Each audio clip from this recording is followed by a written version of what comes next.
Hello, folks. The old deplorable basket case here. Hang on a moment. So Shadenall, I'm sure you remember Shadenall, has left another comment. This one on my earlier video, the conservative solution to welfare. Shadenall writes, which was actually a response to an earlier comment Shadenall left. Shadenall writes, so after you initially abolished welfare, do you want to make a law requiring local governments to give individually selected people welfare?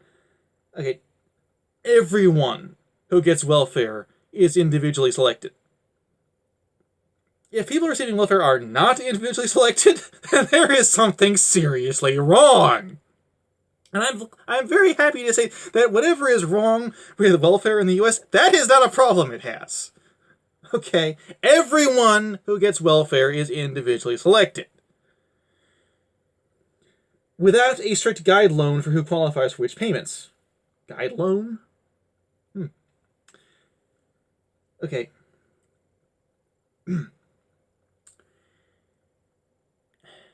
Why would we pass a law? Why would anyone pass a law requiring local governments to provide welfare without strict guidelines for who qualifies for which payments?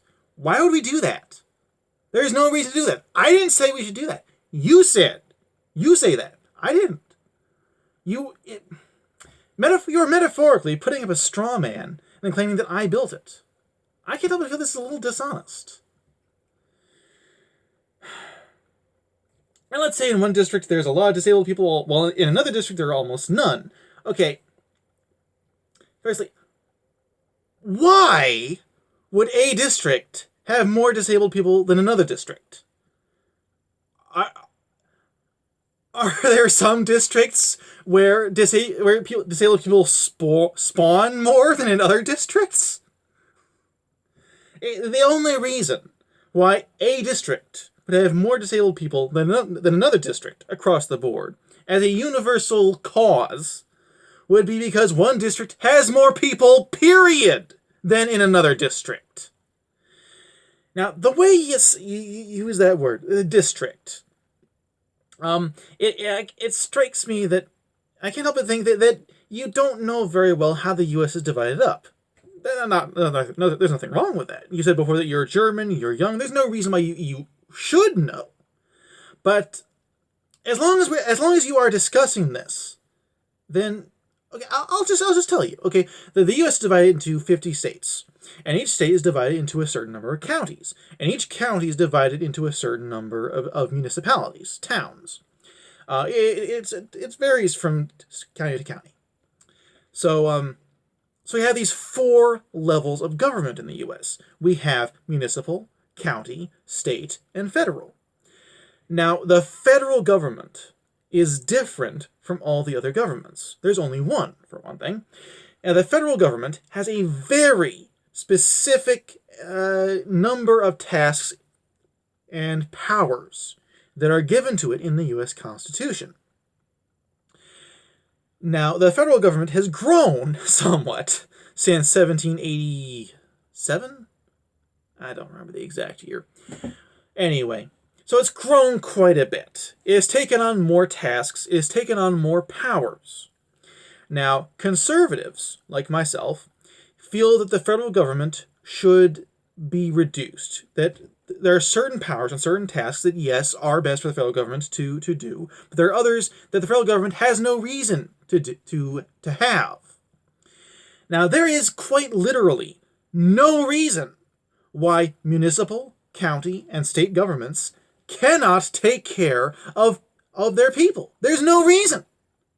There's quite literally no reason why the federal government needs to be involved.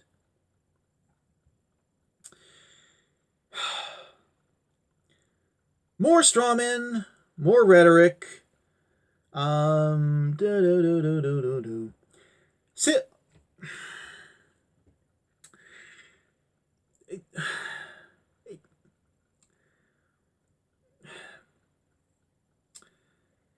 What would be necessary to compensate for the strawman and rhetoric is that the government, do you mean federal government? Do you mean state government? There are things you should know about before you're debating these things. Okay? I would not be debating this in Germany without having some idea of how things operate there. I don't know. Which is why when you asked me, I didn't debate it. I refuse to talk about it because I didn't know. You clearly don't know, and you want to debate it anyway. Which is stupid. It is stupid to debate things that you don't know. I'm not trying to be cruel here. I'm trying to be educational, to teach you things you need to know. And one of the things you need to know is not to debate things you don't know. The government gives the local communities the money they each assess they need to pay for welfare. Blah, blah, blah. Only since there are no clear guidelines for who gets what money, this would be a great opportunity for corruption. Again, I never said anything about there being no guidelines. You said that. This is your straw man. Own up to it. Don't try to blame this on me. Don't claim this straw man is mine. You built it. You said this. I didn't. The other option would be that you don't want local governments, in bold, to give welfare, but just the local communities itself on a completely voluntary basis. Yes! Yes, that is exactly what I want! It is called social fabric. When people in a society support and take care of each other. It is the single most efficient and effective way of making sure that people get the help that they need. Now, one of the ways that people in a society choose to take care of the people who need help is through their governments. So, but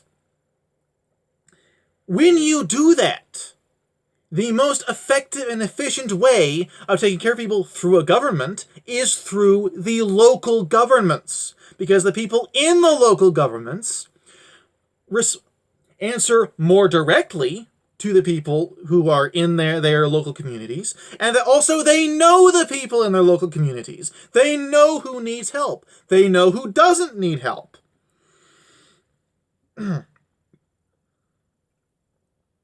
Blah, blah, blah. More straw men.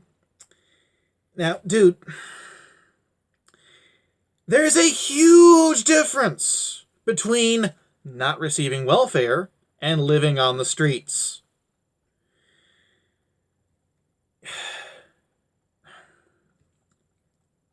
There's very little I can actually respond to here. There's so many straw men, so much rhetoric, stupid rhetoric about something that you seem to know very little about. So I've only this lesson for you. Educate yourself before you try talking about something, before you start debating something. Okay? And that's all I got to say. Thank you, Shade and all, for your comment. Earlier comments with fewer strawmen and less rhetoric. I like those comments better. And everyone who's watching this, I have this lesson for you too. Make sure, don't debate something you don't know about. And that's all. Thank you, everyone. Have a good night, and God bless.